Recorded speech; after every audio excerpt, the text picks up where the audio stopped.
Okay, we've been restoring this 1991 Jeep Grand Wagoneer Final Edition.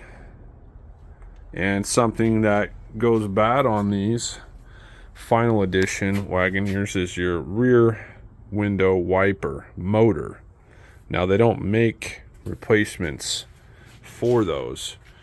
But we looked into it. There's a guy that's had some success replacing that motor, which is this. It's the factory motor, rear window wiper. And he's replacing it with this guy, which is Dodge Durango, like a 98 to a 2000 Dodge Durango rear window motor. About the same thickness, just a little bit longer of a shaft.